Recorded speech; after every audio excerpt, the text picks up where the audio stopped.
Hi friends, இது Sandhya healthy cooking channel.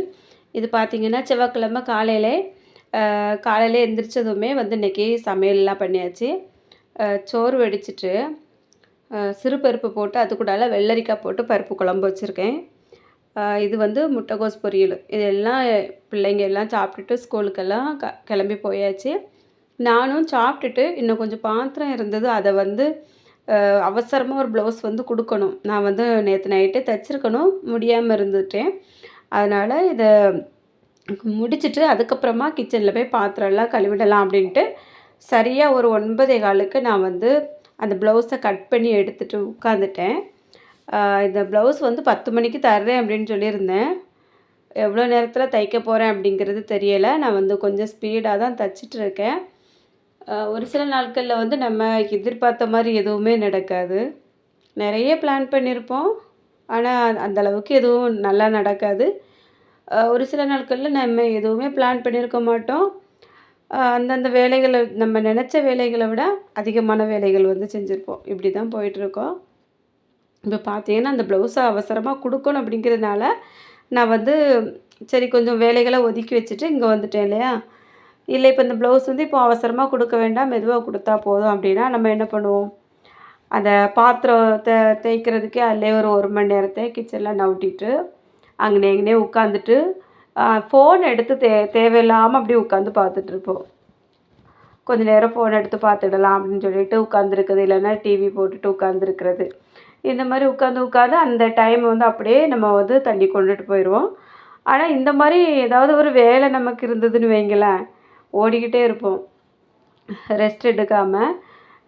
ஏன்னா அங்கேயும் இங்கேயும் நம்ம கொஞ்சம் வேகமாக வேலைகளை பார்த்தா தான் வெளியில் கொடுக்க முடியும் அப்படிங்கிறதுக்காகவும் ஓடிக்கிட்டு இருப்போம். ஒரு சில நாட்களில் ரொம்பவே ரிஸ்க்காக தான் போயிட்டுருக்கோம். ஏன்னா கிச்சன்லேயும் கொஞ்சம் அதிகமாக வேலை இருக்கும், வீட்டில் துணிகள் துவைக்க வேண்டியது அப்படி இப்படி ஏதாவது இருந்துச்சுன்னு வைங்களேன், அன்றைக்கி இந்த அவசரமாக கொடுக்கக்கூடிய வேலைகளும் பெண்டிங் ஆகிக்கிட்டே இருக்கும். அந்த டைமில் தான் யோசனை வரும், ஐயோ முடியலையே என்னடா இது அப்படிங்கிற மாதிரி இருக்கும். இருந்தாலும் நமக்குன்னு ஒரு சின்ன வேலை தெரிஞ்சிட்டா அதில் கொஞ்சம் காசு வரும்போது, இவ்வளோ கஷ்டப்பட்டு வேலை செஞ்சு கொடுத்தாலும் அந்த காசை பார்க்கும்போது மனசுக்கு ரொம்ப சந்தோஷமாக இருக்கும். ஏன்னா நம்ம வாழ்க்கையில் பணம் அப்படிங்கிறது ரொம்பவே ஒரு முக்கியமான இடத்துல தான் இருக்குது.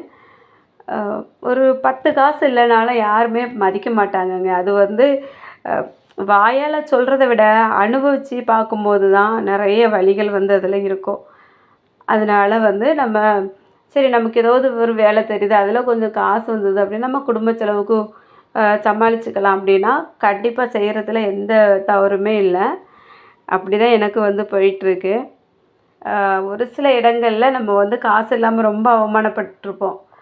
அந்த நேரத்தில் இதே மாதிரி நம்ம என்றைக்குமே இருக்கக்கூடாது, இதை விட்டு தாண்டி போயிடணும் அப்படின்னு நினைக்கும்போது ஏதாவது ஒரு வேலையை செஞ்சு அதிலேருந்து முன்னேறிடலாம் அப்படிங்கிற மாதிரி தான் தோணும். நிறைய கஷ்டங்கள் நிறைய வழிகள் அப்படி இருந்தாலும் இந்த மாதிரி ஒரு சின்ன வேலை செஞ்சு அதில் கொஞ்சம் நமக்கு ஏதாவது கிடச்சிது அப்படின்னா நமக்கு ஒரு மனசு திருப்தியாக தான் இருக்கும். இப்போ பார்த்திங்கன்னா நான் இந்த ப்ளவுஸு தைச்சிட்டு இருக்கும்போதே கரண்ட் கொஞ்சம் நேரம் போயிட்டு, அப்போது மற்ற வேலைகள் ஹெம்மிங் பண்ணுறது அந்த மாதிரி எல்லாம் பண்ணிவிட்டு மறுபடியும் உடனே கரண்ட் வந்தது. அதுக்கப்புறமா மிச்ச வேலையை முடிச்சுட்டு ஒரு 10:30க்கெல்லாம் அந்த ப்ளவுஸை எடுத்து வச்சுட்டேன். இப்போ எப்படி பார்த்தாலும் நம்ம காலையிலே கிச்சனில் நேரம் போகும் பாருங்க, அந்த நேரத்துக்குள்ளே ஒரு ப்ளவுஸை தைச்சி முடிச்சிட்டோம் இல்லையா. இப்போ அதுக்கப்புறமா கிச்சனுக்கு வந்தாச்சு. மிச்ச வேலைகள் எல்லாமே முடிஞ்சிட்டு இந்தளவுக்கு பாத்திரம் இருக்குது, இதையும் கழுவணும். கழுவிட்டு நம்ம வீடு அதுக்கப்புறம் தூத்து எடுத்து கூட்டணும், அவ்வளோந்தான். அதுக்கு பிறகு நடக்கக்கூடிய வேலைகள் நம்ம ஒரு நாள் துணி துவைப்போம், இல்லைன்னா இன்னும் ஒரு நாள் சேர்த்து துவைப்போம், அந்த மாதிரி போய்கிட்டு இருக்கோம். இப்போ இன்றைக்கி இந்த பாத்திரத்தெல்லாம் கழுவுனா தான் அடுத்த வேலை விளங்கும், இல்லைன்னா இதுவும் விளங்காது, அடுத்த வேலையும் விளங்காது, இப்படியே போயிட்டுருக்கோம். அதனால் அந்த பாத்திரத்தை அவ்வளோத்தையும் கடகடன்னு தேய்ச்சி வச்சிடலாம். இப்போ பார்த்திங்கன்னா நான் ஒரு வேலை செய்கிறதுக்காக ஒரு வேலையை பெட்டிங் வச்சுட்டு தான் செஞ்சுருந்தேன். இப்போ நமக்கு வெளியிலேருந்து பார்க்கும்போது எப்படி தோணும் சொல்லுங்கள், பரவாயில்லையே இவ்வளோ நேரத்துக்குள்ளே இவ்வளோ வேலை செய்கிறாங்கல்ல அப்படிங்கிற மாதிரி யோசிக்க தோணும். ஆனால் நம்ம வீட்டுக்குள்ளே நமக்கு எவ்வளோ வேலை இருக்குது, எந்த வேலையை பெண்டிங் வச்சுட்டு எந்த வேலையை முடிக்கிறோம், அப்படி இல்லைன்னா எப்படி சுறுசுறுப்பாக போகிறோம் அப்படிங்கிறது நமக்கு மட்டும்தான் தெரியும். இந்த மாதிரியே எப்போவுமே இருக்காது. ஒரு சில நாட்களில் நம்ம வெளியில் வந்து கொடுக்க வேண்டியது இருக்கும். ஆனாலும் உடம்புக்கு முடியாமல் இருப்போம் பாருங்க, அன்னைக்கு நமக்கு எவ்வளோ வலிகள் இருக்கும். அதை வந்து யாருமே யோசிக்க மாட்டாங்க. இப்போ ஒரு ஹவுஸ் ஒய்ஃபாக இருக்கிறவங்க, அவங்களுக்கு இந்த காலையிலேருந்தே நைட்டு தூங்க போகிறது வரைக்குமே வீட்டு வேலையே சரியாக இருக்கும். ஆனா, அதுவும் கடந்து நம்ம வந்து இன்னொரு வேலை வந்து பார்க்கணும் அப்படின்னா, எவ்வளோ கஷ்டப்பட்டா அத பார்க்க முடியும்? அது வந்து யாருமே யோசிக்க மாட்டாங்க. அ ஏன்னா, அ ஒரு சில பேர் இருப்பாங்கங்க. ஒரு சில பேர் வந்து நம்மள பத்தி யோசிக்கிறவங்க இருப்பாங்க. ஏன்னா, நம்மளே மாரி கஷ்டப்பட்டு வாழ்க்கையில முன்னேறி இருப்பாங்க. ஒரு சில பேருக்கு, அ "என்ன இது வேலை? அவ ஒத்தைக்கு தான் வேலை செய்றாளா? வேற ஒருத்தரும் வேலை செய்யலையா?" அப்படின்ட்டு ஒரு எண்ணமும் இருக்கும். அது இல்லாம வேலை செஞ்சு முன்னேறிருவாங்களோ! அப்படிங்கிற மாரியும் ஒரு எண்ணம் இருக்கும். ஏன்னா, எப்பவுமே நம்ம கூட இருக்கிறவங்க நல்லவங்களாவே இருப்பாங்க அப்படிங்கிறது சொல்லவே முடியாது. அ ஒரு சில பேர் நல்லவங்க இருப்பாங்க. ஒரு சில பேர் நம்ம கூட இருந்தே நமக்கு குழி பறிக்கிறவங்க கண்டிப்பா இருப்பாங்க. அது வந்து நமக்கு காலம் தான் போக போக காட்டிக் குடுக்கும். அது அவங்கவங்களோட குணம். அத மாத்தவும் முடியாது. அப்போ நம்ம மேல வந்து பொறாமப்படுறத வந்து கொஞ்சம் குறைச்சா நல்லாயிருக்கும். அதுதான் நான் சொல்வேன். எப்பவுமே வந்து ஒருத்தவங்க வேலை செய்றாங்க அப்படின்னா, அவங்களுக்கு வந்து அ ஏதாவது தேவைகள் இருக்கும். இல்லன்னா, அ எல்லாரோட குடும்ப சூழ்நிலையும் ஒண்ணு போல இருக்காது. அப்போ ஒரு தேவைகள் இருக்கும்போது, ரெஸ்ட் இல்லாம வேலை செய்யணும். அந்த மாரி தான் இருக்கும். அத வந்து புரிஞ்சுக்காம ஏன் இந்த மாரி இருக்காங்க ஒரு சில பேர் அப்படிங்கும்போது தான் மனசுக்கு ரொம்ப வேதனையா இருக்கும். இப்போ பார்த்தீங்கன்னா, இன்னைக்கு நான் பாத்திரம் கழுவிட்டு இருக்கையும் மழை வந்துட்டு. மழை வந்ததும் தட்டில வந்து துணி காய போட்டிருந்தது ஞாபகம் வந்து, அந்தால எடுக்கக்கு வந்துட்டேன். இங்க பார்த்தீங்கன்னா, மழை தண்ணி வடிஞ்சிட்டு இருந்தது இல்லையா?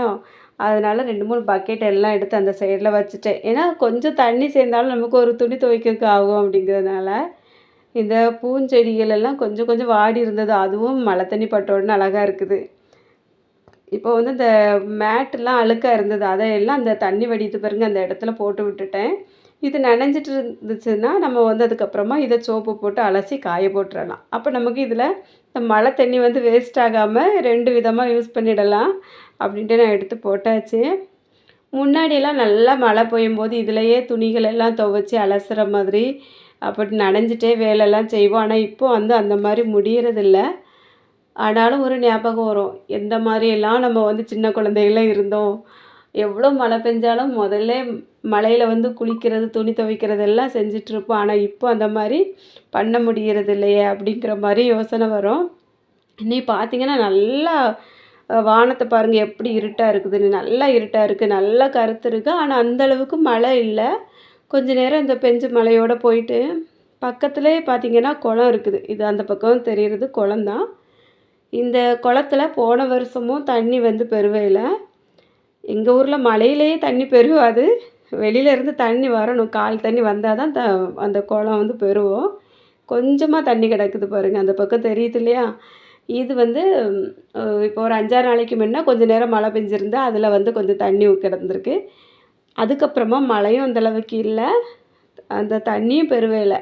இனி வெளியில எங்கேயாவது இருந்து ம மழை தண்ணி அதிகமா பெஞ்சு அங்கேருந்து கால் தண்ணி வந்தா தான் உண்டு நெறையும். ஒரு வருஷத்துக்கு ஒரு டைமாவது இந்த மாரி குளத்துல தண்ணி பெருவிச்சு அப்டின்னா, நமக்கு வந்து தண்ணி பஞ்சம் வந்து வராம இருக்கும். இல்லன்னா கொஞ்சம் கஷ்டம் தான். இப்ப அந்த மேட்டெல்லாம் அலசி வந்து காய போட்டாச்சு. மழை பார்த்தீங்கன்னா, வேற பக்கத்துல ஏதோ ஒரு ஊர்ல நல்லா வெளுத்து வாங்குதுன்னு நெனைக்கேன். கருப்பு பாருங்க எப்டி இருக்கு அப்டின்னுட்டு.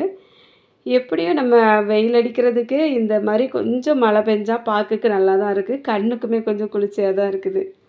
இப்போ சாயந்தரம் அதுக்கப்புறமா நான் துணியெல்லாம் துவைச்சு காய போட்டு கொஞ்ச நேரம் ரெஸ்ட் எடுத்தாச்சு. இது பார்த்தீங்கன்னா, பக்கத்தில தங்கச்சி வீட்டு பக்கத்தில ஒரு கோயில்ல இன்னைக்கு வந்து தசரா திருவிழா நடத்திட்டு இருக்காங்க. அங்க இருந்து குழம்பு, கூட்டு எல்லாம் அம்மா வந்து வாங்கிட்டு வந்திருந்தாங்க. சாப்பாடு நெறைய மிச்சம் இருந்ததா எல்லாரும் சாப்பிட்டு போக. அதனால அவியல், கூட்டு, சாம்பார், ரசம் இது எல்லாம் தங்கச்சி வீட்லேருந்து டப்பாயில எடுத்து கொண்டுட்டு வந்துட்டாங்க. இப்போ இதெல்லாம் நான் வந்து அ எ சாப்பிட்றதுக்காக வேற பாத்திரத்தில மாத்தி வச்சுட போறேன். அப்போ நைட்டுக்கு நமக்கு இத வச்சு இன்னைக்கு கொஞ்சம் சோறு மட்டும் வச்சுட்டு சமாளிச்சிடலாம். இந்த சாம்பார், ரசம், அவியல், கூட்டு இதெல்லாம் வச்சு சாப்பிடும்போது ரொம்ப நல்லாயிருக்கும். ஏன்னா நம்ம வீட்ல செய்கிறத விட இந்த மாரி பந்திக்காக செய்வாங்க இல்லையா? அது ரொம்ப நல்லாயிருக்கும் பாருங்க.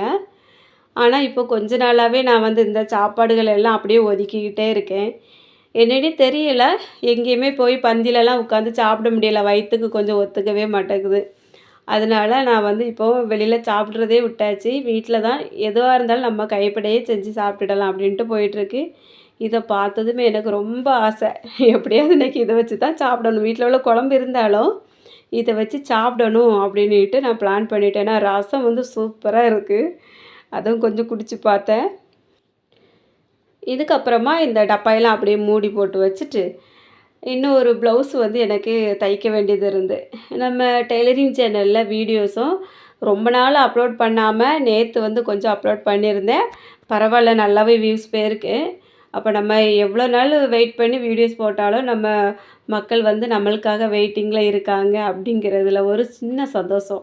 ஒரு சில பேர் நம்ம கூடவே இருந்து நம்மள வந்து ஏதாவது பொறாமையில பேசிட்டு இருந்தாலும், நம்மள வெளியில இருக்கக்கூடிய மக்கள் எவ்வளவு நம்ம மேல அன்பா இருக்காங்க. நம்ம ஒரு வீடியோ போட்டா கூட அத எவ்வளவு எதிர்பார்க்காங்க அப்படிங்கிறது நமக்கு அதில வந்து தெரியுது.